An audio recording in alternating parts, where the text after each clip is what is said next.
Giannis Antetokounmpo is officially a member of the Miami Heat. And honestly, this is one of those moves that felt fake even after it became real, because we're not talking about some random star bouncing around the league at the end of his career. We're talking about Giannis here. The guy who became Milwaukee basketball, the guy who got drafted there, was developed there, won MVPs there, won a fucking championship there, and basically gave that franchise its modern identity. And now he's in Miami. Now, the point of this isn't just a trade, right? This is the end of an era. For Milwaukee, this is brutal. Even if you understand why it happened, even if you look at the package and say, okay, well, they got young players, they got picks, and they got assets, it still hurts because Giannis was not supposed to be one of those guys who left.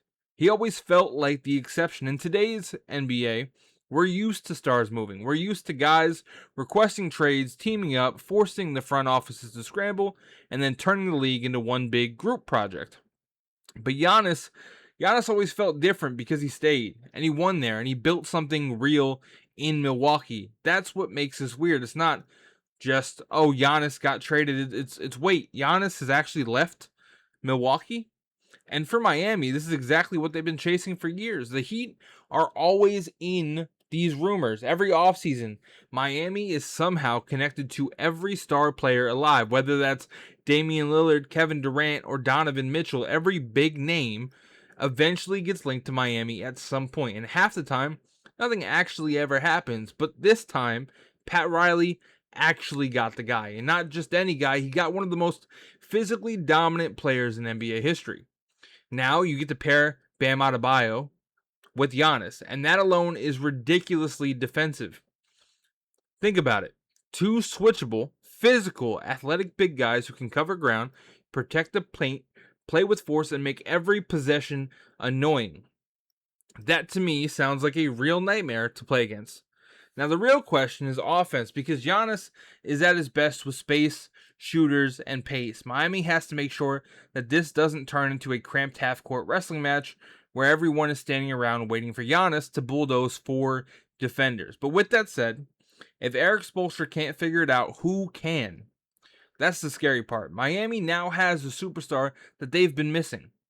They've had toughness, they've had coaching, right? They've had culture, they've had these playoff moments where they overachieved and made everyone feel uncomfortable. Think Jimmy Butler in the bubble.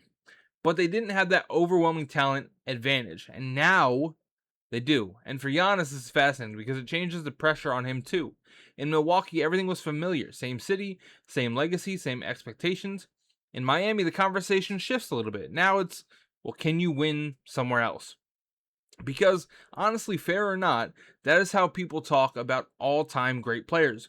Once you win one ring, people don't let you enjoy it forever. They start asking what comes next. Can you do it again? Can you adapt, lead a new team? Can you prove that it wasn't just the perfect situation? Again, I'm not saying it's fair, but I'm saying that's how this world works. And if Giannis wins in Miami, his legacy can go to a completely different level. He'd go from being one of the best players of his era to one of those players who proved his dominance, could travel. Different city, different roster, different system, same shit. Same results, but if it doesn't work, the takes on ESPN and on the internet are going to be insane. People will think that Miami gave up too much shit. Milwaukee won the trade. Giannis should have stayed. Spacing doesn't work. People will say the Heat tried to force a superstar move because, well, that's what Miami always does. And that's what makes this such a huge story. There is no boring outcome. Either Miami becomes a monster in the East, or it turns into one of the most debated trades of the decade. And for Milwaukee fans, I get it. This has to feel awful. You can be grateful for the championship and still hate seeing him in another jersey. Both of those things can be true and are okay to be true. He gave Milwaukee everything. He brought them a title, became the face of the franchise, and he made the team matter in a way that hadn't mattered in decades. But the NBA moves fast. And eventually, even the stories that feel permanent stop being permanent.